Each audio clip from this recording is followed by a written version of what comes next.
nosso quadro Cidadania de hoje, vamos falar sobre empréstimos. Você sabe o que pode ou não estar previsto em um contrato quando você adquire um empréstimo?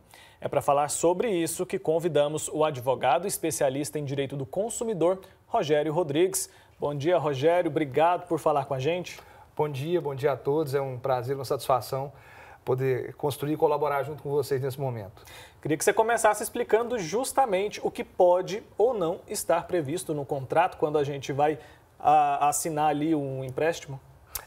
Primeiro o empréstimo, seja um empréstimo consignado, ou empréstimo feito eventualmente em uma agência, com um agente financeiro, o consumidor deve se atentar, primeiro, claro, se naquele momento o empréstimo é a melhor saída. Se existe, então, a possibilidade de que esse contrato tenha sido elaborado pelo agente financeiro e que as cláusulas estejam bem claras, objetivas, que aquela redação que dificulte a leitura, pelo menos seja traduzida para o consumidor, para que ele possa efetivamente saber prazo de pagamento, valores, valor de parcela, se porventura haverá algum tipo de reajuste, enfim. Esses são cuidados que devem ser tomados já na assinatura do contrato para que no momento seguinte o consumidor, quando deverá fazer o pagamento, não tenha problemas, não tenha nenhuma intercorrência e o empréstimo que vem em algum momento para trazer alento, benefício, não cause um problema no momento posterior.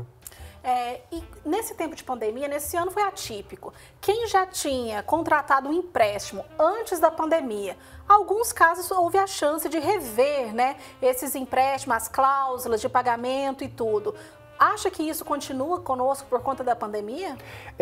Assim, as instituições financeiras, os bancos, eles têm, claro, uma política de renegociação de contratos, especialmente em situações de crise, como a que vivemos. Então, imagine a situação de inadimplemento ou de ausência de pagamento de muitos consumidores fizeram com que houvesse a possibilidade de renegociação, mas essa é uma política que existe já, mesmo que a gente não esteja em um tempo de pandemia.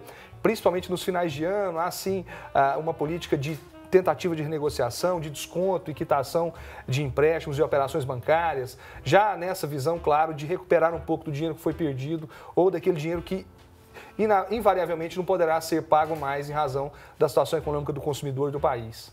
O que o consumidor ele precisa prestar atenção na hora de contratar o empréstimo?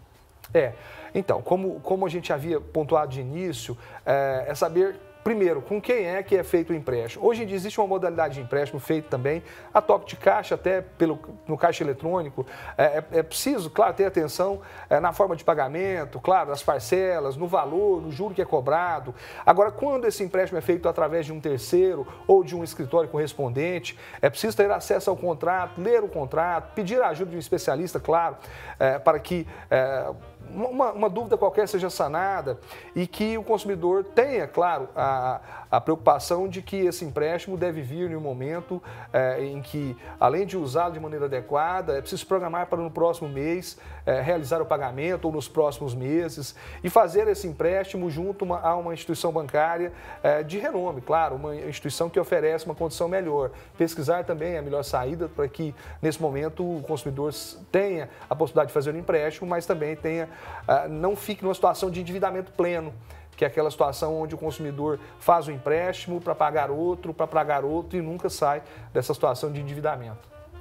É interessante essa realidade. A gente vai continuar falando sobre esse assunto dos empréstimos aqui no programa Aqui em Casa, porque é uma realidade, com a pandemia a gente vê cada dia mais crescendo. Mas agora a gente precisa fazer um break que é rapidinho, a gente volta já e continua falando sobre esse assunto. Estamos de volta com Aqui em Casa e agora batendo um papo a respeito de empréstimo. Muitas pessoas estão numa situação difícil, às vezes acham que o empréstimo é uma facilidade, mas que tem que tomar muito cuidado. Eu queria que o senhor explicasse para a gente o que precisamos atentar para não cairmos em fraudes, que a gente vê assim cotidianamente. A fraude, a característica desse tipo de operação fraudulenta é a utilização de dados pessoais, essencialmente. Então, o consumidor deve ter cuidado para não oferecer, informar dados pessoais para qualquer pessoa. até mesmo nas situações onde o empréstimo é feito por uma empresa especialista nisso, ter cuidado ao manejar esses documentos, ao entregar os documentos, não é? E caso haja constatação de fraude, o primeiro caminho é buscar o banco, o fornecedor e informar que aquela operação não é reconhecida pelo consumidor, que aquele débito que eventualmente tenha sido realizado em sua conta ou na sua aposentadoria não é reconhecido. E a partir daí o banco tem 30 dias para oferecer uma resposta e resolver o problema sem que o consumidor então tenha que pagar por algo que não fez ou algo que não contratou. Como que a gente fica atento quando a gente recebe ligação pedindo dados pessoais, bancários, senhas e documentos nossos? Nesse caso, claro, as ligações feitas por pessoas desconhecidas devem não só ser recusadas quando for possível fazê-lo, mas com todo cuidado, claro, não informar nenhum tipo de dado pessoal, CPF, nome da mãe, número do RG, dados que efetivamente são utilizados por fraudadores. Agora, uma modalidade comum também de fraude via aplicativo de celular, há um pedido de confirmação até de número de mensagem.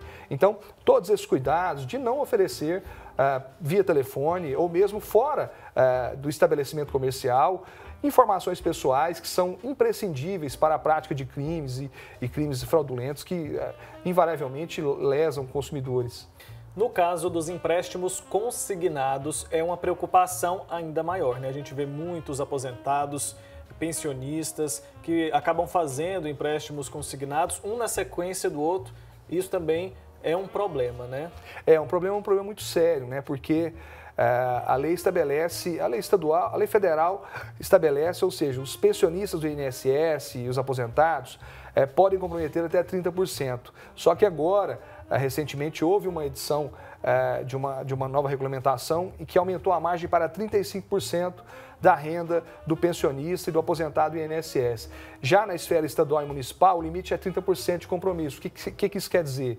Que 30% da aposentadoria do aposentado, da pensão, pode ser comprometido com empréstimo consignado, o que já é uma margem considerável até, levando-se em conta a situação econômica do país, e que faz, em muitos casos, que haja uma situação de endividamento ou do chamado superendividamento, que atinge sobremaneira, então, os idosos, as pessoas vulneráveis, pessoas que, infelizmente, não têm muita condição de avaliar até mesmo a sua condição econômico-financeira e contrair empréstimos sem que possa ter condição de pagar no momento seguinte.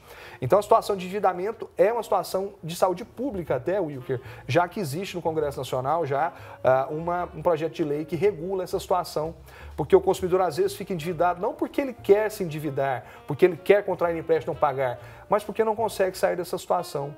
Então, o empréstimo consignado, que pede ser uma modalidade de muita segurança para quem faz o empréstimo, para o banco, é sim uma modalidade que gera endividamento e tem que ser, claro, tomada com muito cuidado. Uma outra situação também que é preocupante é porque vem aumentando o número de casos daqueles empréstimos que são feitos no nome da pessoa sem ela ter conhecimento. O dinheiro aparece ali na conta dela. Quais são os direitos do consumidor nessa situação? Isso é comum também. Os empréstimos são feitos sem que haja solicitação para isso. E o dinheiro aparece ou na conta de terceiro, mas também na conta do próprio consumidor, da pessoa que não solicitou. Nesses casos, quando o dinheiro vem para a conta do consumidor, sem que ele haja feito essa solicitação, ele precisa primeiro identificar de onde é e devolver ao banco. Fazer a devolução, informar que não foi ele não autorizou o empréstimo e que não tem, claro, a necessidade daquele dinheiro no momento. Gastar o dinheiro não é a solução, logicamente. Deve-se, então, devolver o dinheiro a quem de direito. Agora, nos casos onde há fraude, onde o dinheiro vai para a conta de terceiro, é um caso de polícia, o consumidor deve ir ao banco, claro, e também aos órgãos de proteção ao crédito e, claro, se não houver solução, buscar a ajuda de um advogado. E é interessante ter sempre o conhecimento, né? E procurar um profissional para poder orientar se você não consegue ler o contrato, acompanhar direitinho, saber que consequências você vai ter, né? Pegando aquele consignado. Exatamente. Infelizmente, não é uma cultura do nosso país a prevenção quando digo na esfera jurídica, mas também na esfera médica, as pessoas não têm muito costume de buscar uma orientação em um momento tão importante. Mas é recomendável que haja, sim, uma procura, tanto no empréstimo consignado ou em qualquer outra operação que foi feita. A orientação de um profissional é sempre a melhor saída, né, para que esse momento não seja um momento de problema depois. Até que ponto as pessoas podem exigir que aquelas ligações que acabam sendo feitas para idosos, para aposentados, muitas vezes que nem têm consciência ou capacidade, né, de entender o que a outra pessoa está dizendo ali no telefone, até que ponto essas ligações são permitidas? Existe alguma lei que protege o idoso, o aposentado com relação a isso? Essa é uma tática de mercado, né? É uma tática comercial muito agressiva. Não há legislação que veda esse tipo de prática, mas já há ferramentas que podem inibir esse tipo de prática que causa, em muitos casos, e pessoas muito próximas passam por isso, um problema muito sério, já que as ligações são insistentes, reiteradas, e existe já hoje o site chamado Não Me Perturbe, nãomeperturbe.com.br, www.nãomeperturbe.com.br. Foi uma plataforma criada até mesmo para inibir esse tipo de prática e a partir do cadastramento, 30 dias, as ligações devem parar. Mas mesmo assim, existem outras possibilidades. As pessoas podem procurar os órgãos de defesa do consumidor, o PROCON, ou o consumidor.gov, que é outra plataforma também que oferece a possibilidade de denunciar esse tipo de prática que, além, claro, de causar mal-estar, problema, e em muitos casos causam danos perigosíssimos às pessoas que passam por isso, porque as ligações são insistentes em sábados, domingos, depois do horário comercial, e essas ligações são permitidas durante o horário comercial, não é? E são insistentes, são desabonadoras em muitos casos, desrespeitosas, e o consumidor pode fazer algo, deve fazer, não deve aceitar, bloquear se for o caso no seu telefone, mas é quase impossível, são tantos e tantos números, mas utilizar as plataformas que são disponíveis também é uma saída.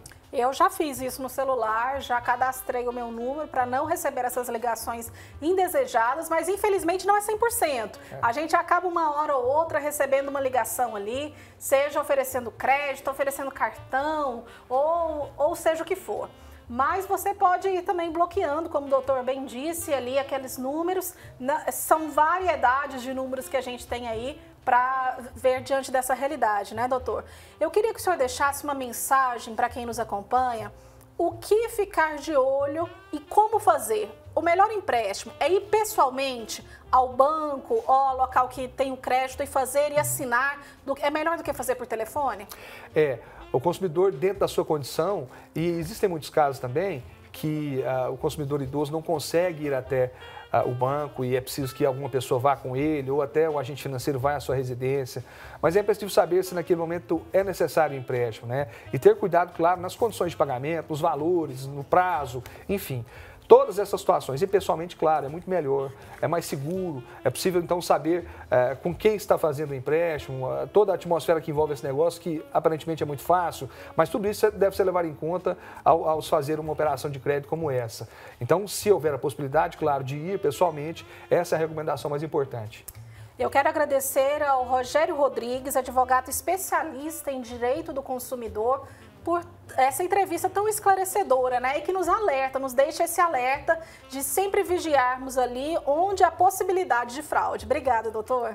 Eu agradeço a você, Vanessa, ao Will, que agradeço o convite e me coloco à disposição para outras oportunidades. Nós que agradecemos a sua participação. Obrigado.